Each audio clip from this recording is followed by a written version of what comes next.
Hormuz প্রণালীতে নতুন আদেশ, আইআরজিসির অনুমোদন ছাড়া কোনো জাহাজ চলাচল করতে পারবে না। ট্রাম্পের 7টি দাবির সবই মিথ্যা বলেছেন কলিবফ।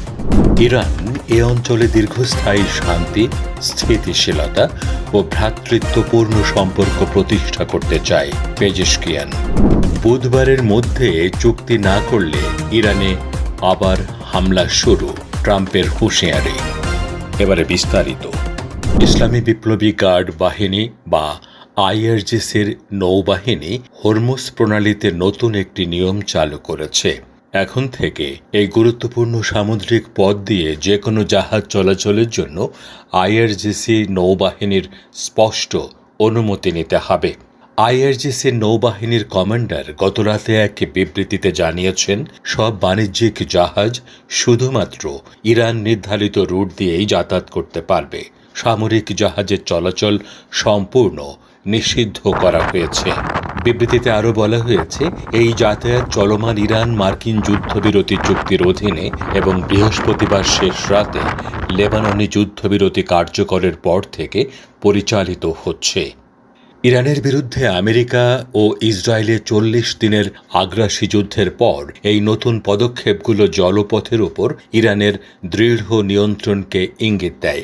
বিশ্বের প্রায় 1/5 তেল এই জলপথ দিয়ে পরিবাহিত হয়। ইরানের নৌবাহিনীর কমান্ডার রিয়ার অ্যাডমিরাল শাহরাম ইরানি এক টিভি সাক্ষাৎকারে মার্কিন প্রেসিডেন্ট ডোনাল্ড ট্রাম্পের নৌ অবরোধ সংক্রান্ত বক্তব্য উড়িয়ে দিয়ে বলেন, কেউ তাঁর কথা শোনে না।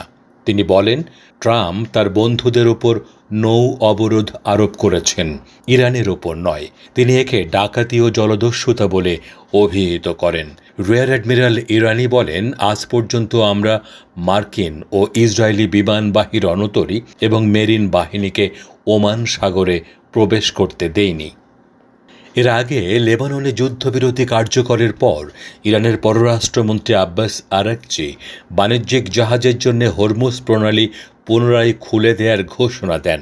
তিনি তার এক্স হ্যান্ডেলে লেখেন, লেবাননে যুদ্ধবিরতির সাথে সামঞ্জস্য রেখে যুদ্ধবিরতির অবশিষ্ট সময়ের জন্য হরমুজ প্রণালী দিয়ে সকল বাণিজ্যিক জাহাজের যাতায়াত সম্পূর্ণ উন্মুক্ত ঘোষণা করা হচ্ছে, যা ইরানের বন্দর ও সামুদ্রিক সংস্থা কর্তৃক ঘোষিত সমন্বিত রুটে হবে।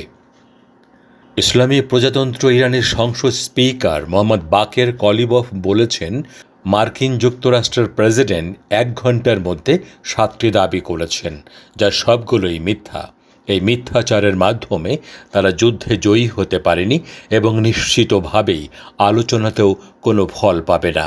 তিনি আরও বলেন, অবরোধ অব্যাহত থাকলে হরমুজ প্রণালী খোলা থাকবে না। প্রণালী দিয়ে যাতায়াত কেবল নির্ধারিত পথ এবং ইরানের অনুমতির ভিত্তিতে সম্পন্ন হবে। কলিবফ বলেন, প্রণালী খোলা বা বন্ধ থাকা এবং এর নিয়মকানুন বাস্তব পরিস্থিতিতেই নির্ধারিত হবে, সামাজিক যোগাযোগ মাধ্যমে নয়। গণমাধ্যম যুদ্ধ এবং জনমত প্রভাবিত করা যুদ্ধের একটি গুরুত্বপূর্ণ অংশ, তবে ইরানের জনগণ এই ধরনের কৌশলে প্রভাবিত হবে না। ইরানের প্রেসিডেন্ট মাসুদ পেজেশকিয়ান তার দেশের উপর মার্কিন ও ইসরায়েলি শাসক গোষ্ঠীর চাপিয়ে দেয়া যুদ্ধে মধ্যস্থতা ও যুদ্ধবিরতি প্রতিষ্ঠায় ভূমিকার জন্য ইসলামাবাদের প্রশংসা করেছেন। একই সঙ্গে তিনি বলেছেন, তেহরান আন্তর্জাতিক আইনের কাঠামোর মধ্যে থেকে ইরানি জাতির অধিকার রক্ষার পাশাপাশি এই অঞ্চলে দীর্ঘস্থায়ী শান্তি ও স্থিতিশীলতা অর্জনে প্রতিশ্রুতিবদ্ধ।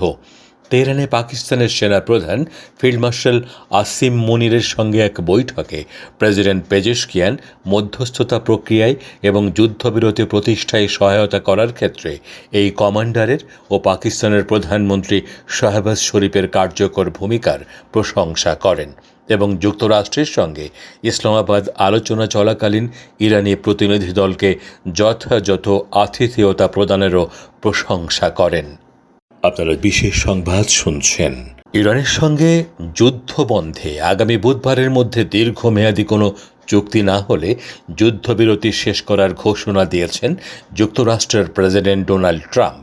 বুধবারের মধ্যে সমঝোতায় পৌঁছাতে ব্যর্থ হলে ইরানে আবার বোমা হামলা শুরু হতে পারে বলে ট্রাম্প হুঁশিয়ারি দিয়েছেন। রয়টার্সের প্রতিবেদনে বলা হয়েছে, মার্কিন প্রেসিডেন্টের সরকারি বিমান এয়ারফোর্স ওয়ানে সাংবাদিকদের সঙ্গে আলাপকালে ট্রাম্প এসব কথা বলেন। ট্রাম্প বলেন, আমি হয়তো এ যুদ্ধবিরতির মেয়াদ আর বাড়াবো না, তবে ইরানি বন্দরগুলোর উপর অবরোধ বজায় থাকবে। ফলে একদিকে অবরোধ থাকবে, অন্যদিকে দুর্ভাগ্যবশত আমাদের আবারও বোমা হামলা শুরু করতে হবে। যুক্তরাষ্ট্র ও ইরানের মধ্যে চলমান 2 সপ্তাহের এই যুদ্ধবিরতির মেয়াদ আগামী বুধবার শেষ হতে যাচ্ছে। যুদ্ধবিরতির মেয়াদ বাড়ানোর লক্ষ্য নিয়ে বর্তমানে 2 দেশ পরোক্ষ আলোচনায় অংশ নিচ্ছে।